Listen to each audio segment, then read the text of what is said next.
Chers amis des pays francophones, bienvenue dans mon espace d'enseignement.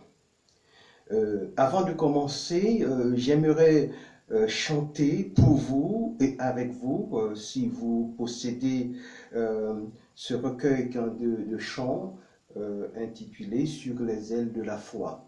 Je chante le numéro 614 qui dit « Jésus te confie une œuvre d'amour ». Jésus te confie une œuvre d'amour, utile et bénie jusqu'à son retour. Cette sainte tâche veux-tu l'accomplir, pour lui sans relâche, sans jamais faiblir. Prie, agis, jour après jour, sans broncher, suis ton sauveur avec amour. Sois fidèle, obéissant, et le maître rendra ton travail puissant. Va chercher ton frère, esclave enlacé, là de sa misère, de son noir passé. Arrache son âme au plaisir trompeur, le salut proclame en Christ ton sauveur. Prie, agis, jour après jour, sans broncher, suis ton sauveur avec amour. Sois fidèle, obéissant, et le maître rendra ton travail puissant. Va vers la jeunesse que le tentateur veut leurrer sans cesse, loin du vrai bonheur, combattant le doute, parle-lui d'amour. Montre-lui la route du ciel saint séjour. Prie, agis, jour après jour, sans broncher, suis ton sauveur avec amour. Sois fidèle, obéissant, et le maître rendra ton travail puissant. Va vers ceux qui meurent, sans Dieu, sans espoir. Dis à ceux qui pleurent, quand tout semble noir. Jésus donne vie, bonheur, joie et paix, à qui se confie en lui pour jamais. Prie, agis, jour après jour, sans broncher, suis ton sauveur avec amour. Sois fidèle, obéissant, et le maître rendra ton travail puissant. Amen.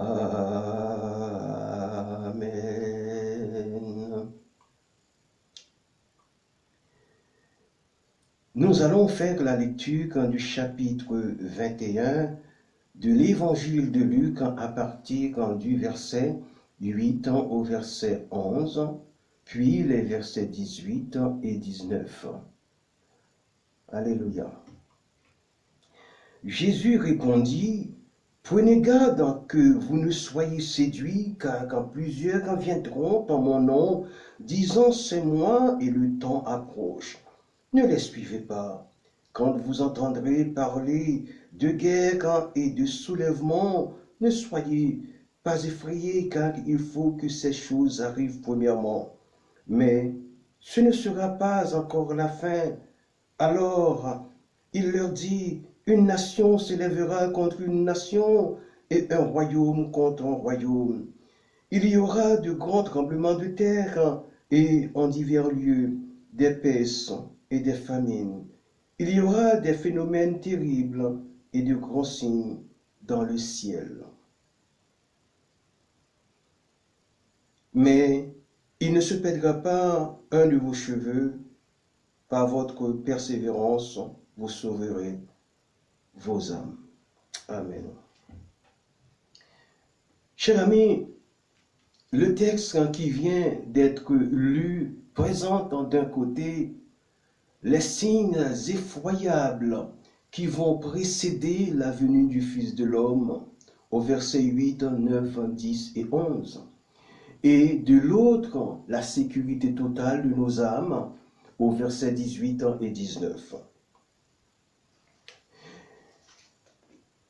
Chers amis, il y a eu des signes avant-coureurs différents les uns des autres, mais jamais dans l'histoire il a été montré aux hommes un signe avant-coureur relatif à l'enlèvement de l'Église.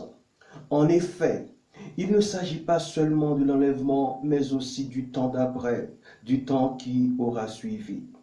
Au début de l'année 2020, nous avons expérimenté 2 temps dans la pandémie.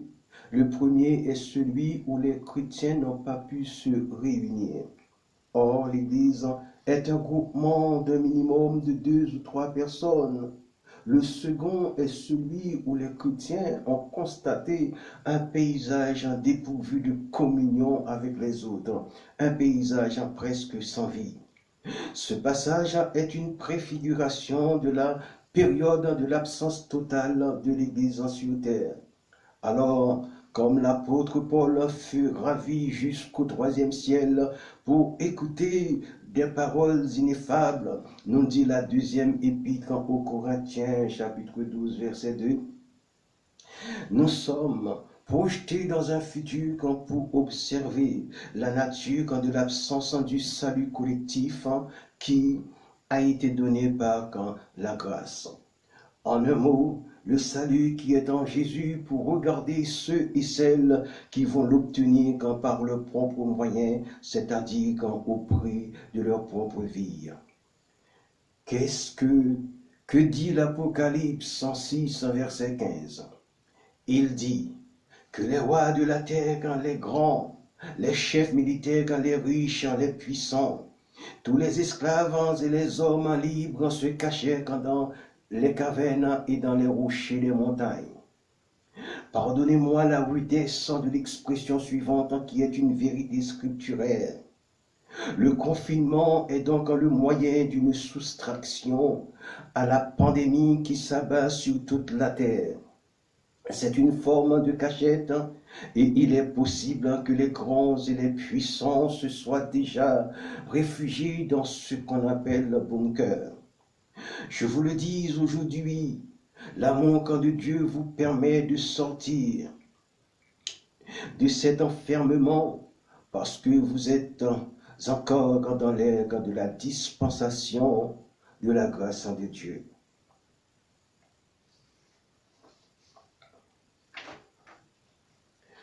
Mais quand les lignes de l'Apocalypse chapitre 6 verset 8 seront ouvertes par le décèlement du 5e sceau, il n'y aura plus d'échappatoire. Alléluia.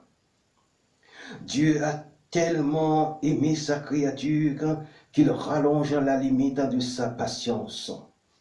Ne reste pas dans la catégorie des créatures, mais devenez plutôt son enfant pour être héritier et co-héritier du Christ. Dans 2 Pierre chapitre 3 verset 9, il est dit que le Seigneur ne tarde pas dans l'accomplissement de la promesse comme quelques-uns le croient, mais il use de patience envers vous, ne voulant pas qu'aucun périsse, mais voulant que tous arrivent à la repentance. Le confinement est un bon moyen pour certaines familles de se réconcilier. Si les conjoints et les enfants n'arrivent plus à tisser des liens chaleureux et tendres, c'est qu'il y a un danger qu'ils soient les uns les autres dans une atmosphère opposée et contradictoire de comportements spirituels, et j'en passe, alléluia. D'ores et déjà se dessine devant nos yeux l'un des 10 principaux signes prophétiques qui doivent précéder la venue du Fils de l'homme. Je vais vous les énumérer, mais je ne détaille quelques-uns, alléluia. pour quand ces 10 signes se sont, premièrement, la renaissance de l'Empire romain, deuxièmement, la renaissance d'Israël, troisièmement, l'établissement d'un gouvernement mondial unique, quatrièmement, la reconnaissance de Babylone et sa destruction, cinquièmement, et nous y sommes, une épidémie mondiale de maladies. Sixièmement, la reconstruction du troisième temple.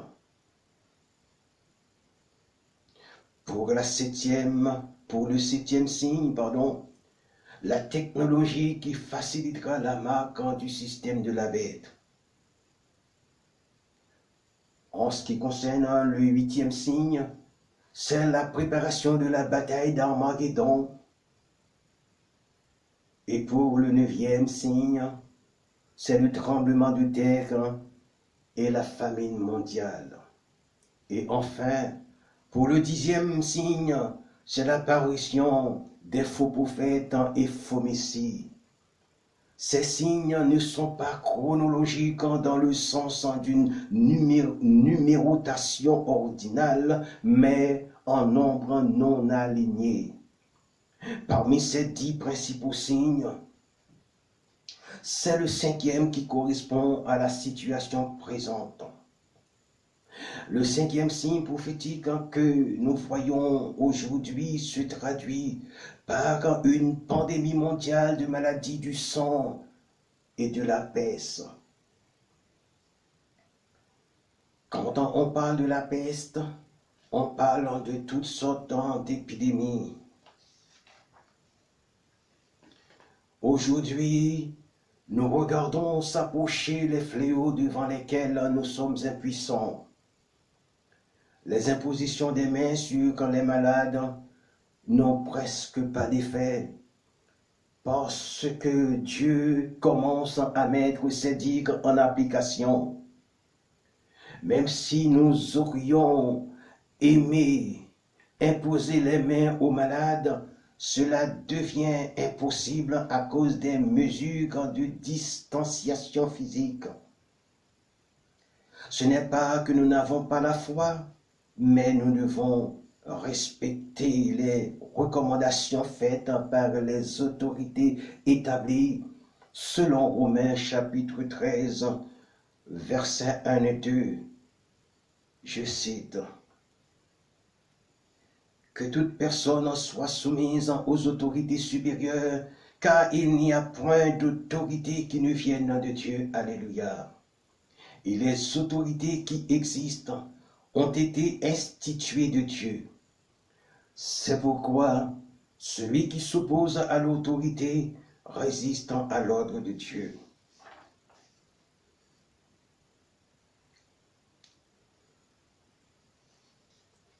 Et ceux qui résistent attireront une condamnation sur eux-mêmes. Fin de citation. Le 5e signe prophétique nous montre que nous ne pouvons pas nous soustraire des terribles maladies qui envahissent le monde.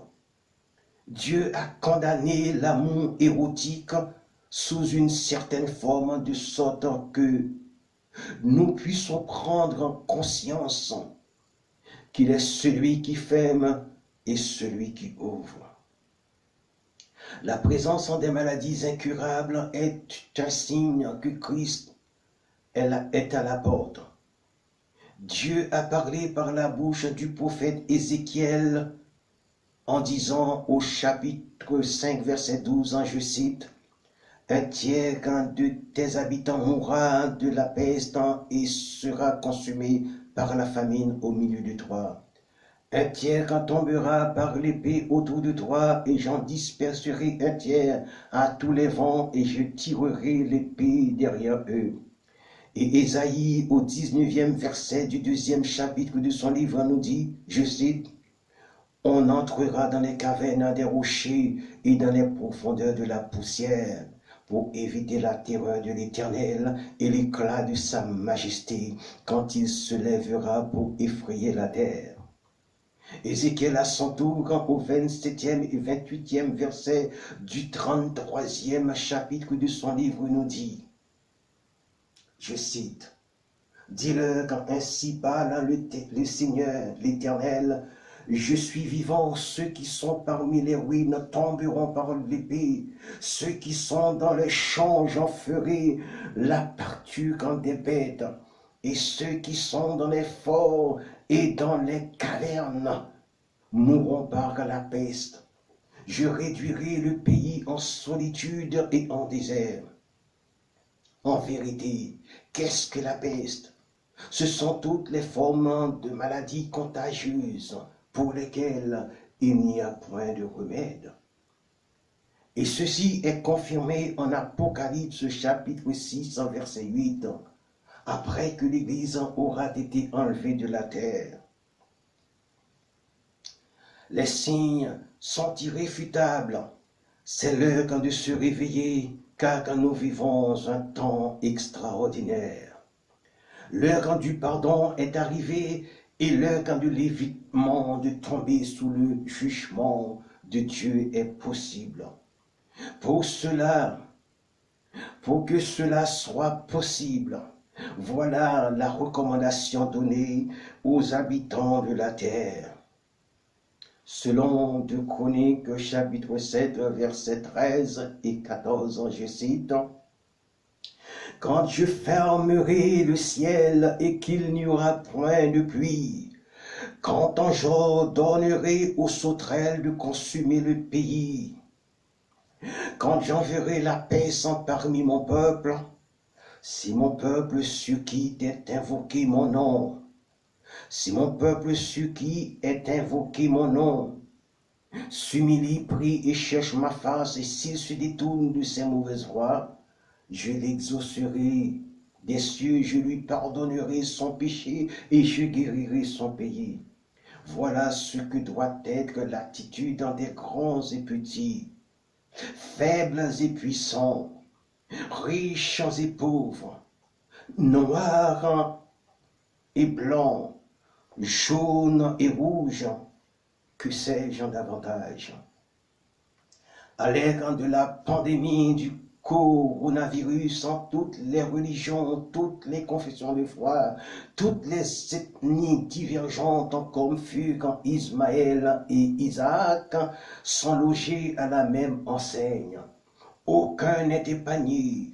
Tous ont suivi la même règle de discipline et de distanciation physique. Or, les hommes se sont retrouvés face à leur folie, selon Ésaïe 44, verset 25. J'anéantis les signes des prophètes de mensonges, et je proclame insensés les devins.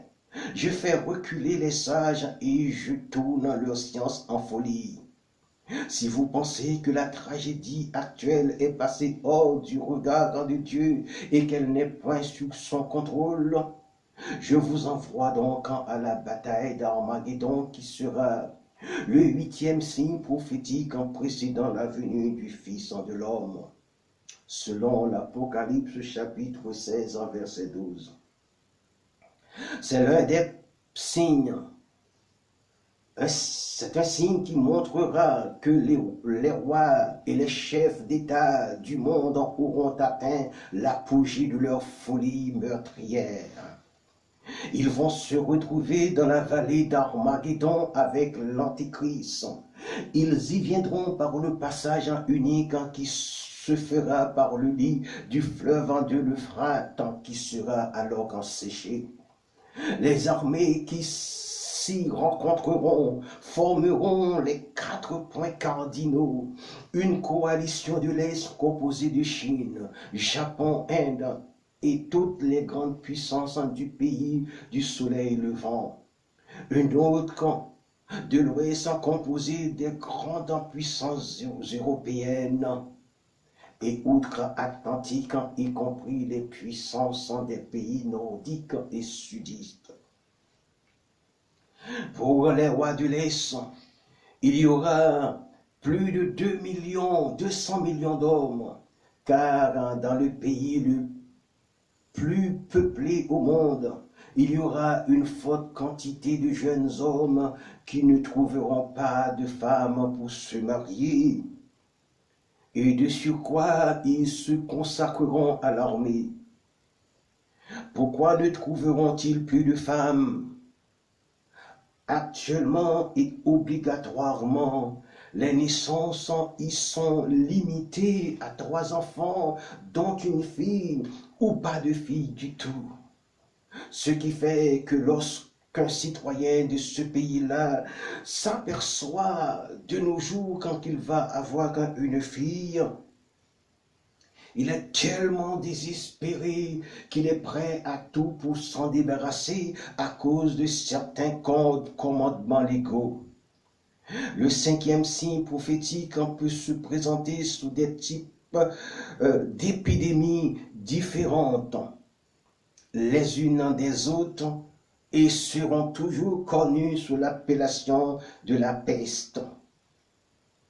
Ce type de peste pourra aussi avoir une addition de périodes à court et à long terme. Personne ne le sait. Il peut aussi réapparaître dans 1, 2, 3 décennies ou plus. Présentement, un certain nombre de conseils et d'impératifs ont été élaborés par nos gouvernants et nous devons les respecter.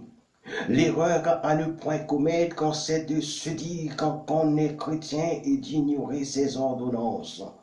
On ne doit pas outrepasser les règles de protection parce qu'on est des enfants de Dieu. Quand, accidentellement, le serpent venimeux s'est enroulé dans le bras de l'apôtre Paul, Christ en était sorti sans gravité, et c'est parce qu'il n'avait pas fait exprès. C'est parce qu'il n'avait pas dit qu'il est l'apôtre de Dieu et qu'il allait le laisser ramper sur son bras pour épater les autres.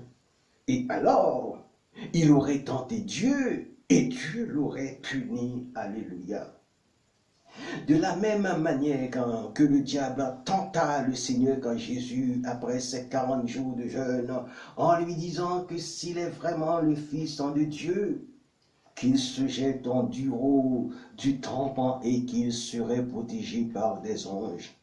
C'est de la même manière que l'adversaire de nos âmes, sous quelque forme que ce soit, alléluia, nous dirait que si on est des enfants de Dieu, nous devons nous passer de toutes ces formes de protection. Si oui, répondons-lui spirituellement et bibliquement par les affirmations de Matthieu chapitre 4 versets 6 et 7. Je cite, « Il est aussi écrit, tu ne tenteras point le Seigneur ton Dieu. » Fin de citation. Si vous pensez que Satan ne connaît pas lui aussi la parole de Dieu, vous vous trompez sur toute la ligne. Car dans ce dialogue, il est allé dans le psaume 91, il s'est octroyé malheureusement le droit de citer les versets 11 et 12 pour étayer ses allégations, je cite. Car il ordonnera à ses anges de te garder dans toutes tes voies, ils te porteront sur les mains de peur que ton pied ne heurte contre une pierre. Et Jésus, étant la parole qui a été faite chair, remonta plus loin dans Deutéronome chapitre 6 en verset 16 pour lui répondre par les Écritures quand je cite. Vous ne tenterez point l'Éternel votre Dieu comme vous l'avez tenté à Massa. Notre âme défensive contre le fléau qui s'abat sur le monde est l'obéissance aux ordonnances faites par nos gouvernants et par la prière. Chers amis, chers frères, mesdames et messieurs, gouvernants et gouverneurs des États, ce que vous voyez aujourd'hui Tous les phénomènes inexpliqués, tant sur le plan sanitaire que sur le plan naturel, viennent confirmer ce que dit la Bible, la parole de Dieu. L'Épître aux Hébreux mentionne plusieurs fois la phrase suivante. Aujourd'hui, si vous entendez sa voix, n'endurcissez pas vos cœurs. Même parmi ceux du peuple qu'il a libérés sous la conduite de Moïse, il y en a qui tombèrent dans le désert. Ils n'ont pas pu trouver leur chemin. Ils errèrent pendant 40 ans, longues années. Ils n'ont pas pu entrer dans le repos de Dieu à cause de leur révolte. Et ce n'est pas sans raison que l'apôtre mentionne cette phrase dans plusieurs versets de son épître aux Hébreux, je cite. C'est pourquoi, selon ce que dit le Saint-Esprit, aujourd'hui, si vous entendez sa voix, n'endurcissez pas vos cœurs. L'apparition des faux prophètes et des faux messies se voit déjà dans sa forme future par la tragédie des grands groupes qui sont passés par le suicide collectif, sans compter les groupes de protestants de nom. Car dans Matthieu 24, verset 15, il est dit: car quand il s'élèvera de faux Christ et de faux prophètes, ils feront de grands prodiges et des miracles au point de séduire, s'il était possible, même les élus de Dieu. Il faut comprendre que les sectes ne profitent qu'à une seule personne, à leurs gourous respectifs qui se font remplir les poches par des pauvres innocents. Ils s'enrichissent sur le nom de Jésus. Leur fin sera remarquablement attestée par leur mauvais enrichissement. Ils ont ainsi détourné la vérité, tordu le sens des Saintes Écritures en l'interprétant de la manière qui sert le mieux leurs intérêts. De Corinthiens 8, verset 9. Car quand vous connaissez la grâce de notre Seigneur en Jésus, qui pour vous s'est fait pauvre de riche qu'il était, afin que par sa pauvreté vous fussiez enrichis. Alléluia. Mais nombreux sont ceux qui se servent déraisonnablement de ces biens sociaux. Or, il ne faut pas confondre ceci avec la position des saints qui prélèvent honnêtement une part des biens matériels et sans exagération, parce qu'ils sont comme les Lévites. Ils sont consacrés au service et par conséquent, ils doivent en vivre équitablement dans la mesure où leur congrégation le leur permet, selon 1 Corinthiens chapitre 9, les versets 13 et 14. Soyez dans la lumière, enfants de Dieu, en sondant constamment les Écritures pour voir si ce qu'on vous dit est exact, selon Actes des Apôtres, chapitre 17, verset 11. Ésaïe nous dit: venez et plaidons, dit l'Éternel, si vos péchés sont comme le cramoisi, ils deviendront comme la neige. S'ils sont rouges comme la pourpre, ils deviendront comme la neige. Si vous avez du mal à comprendre votre vie future, laissez-moi vous expliquer comment vous pouvez faire partie du groupe de la première résurrection. Cette résurrection se déroule en 3 phases. La première est celle du Seigneur Jésus, ressuscité en tant que premier-né d'entre les morts, selon Colossiens chapitre 1er, verset 18. La seconde phase est celle des croyants, d'où les morts en Christ ressusciteront premièrement, et nous les vivants, nous serons tous ensemble enlevés avec eux sur des nuées. Alléluia.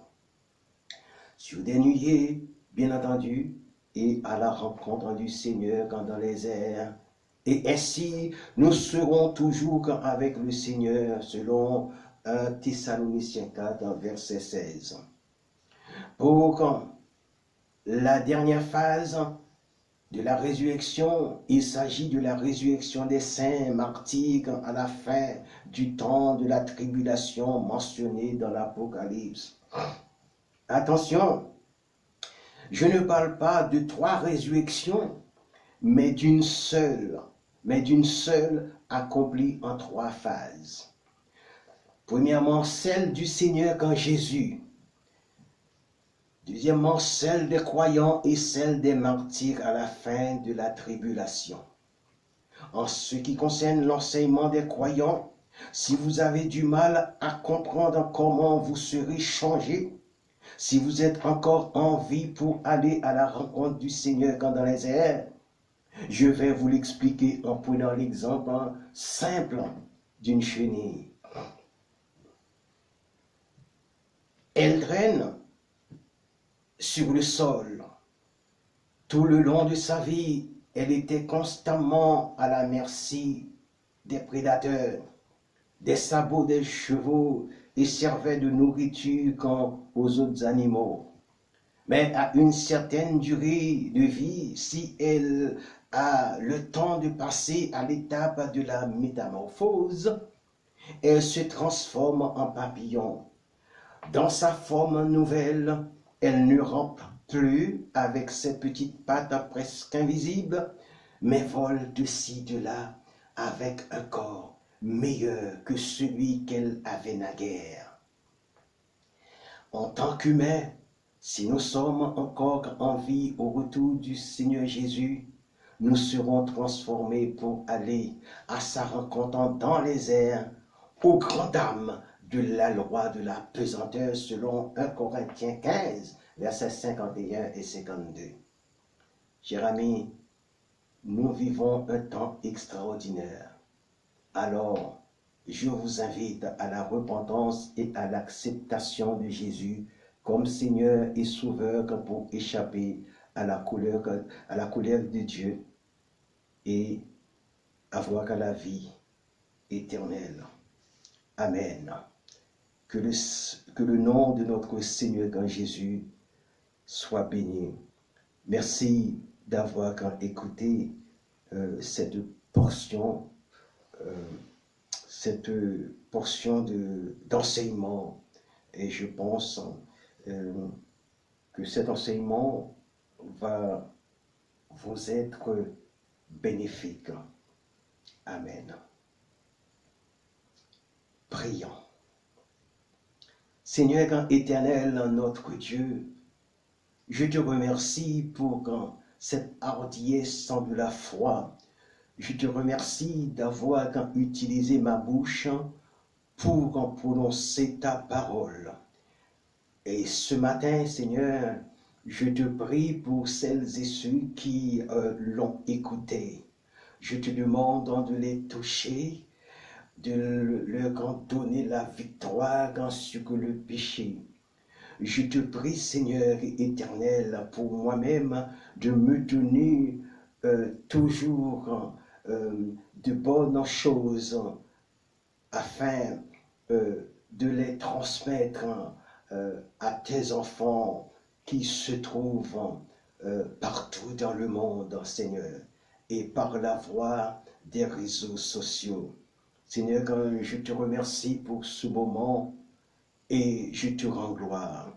Et maintenant, Seigneur, que ta paix, que ta bonté soit sur ceux qui m'ont écouté et sur moi aussi.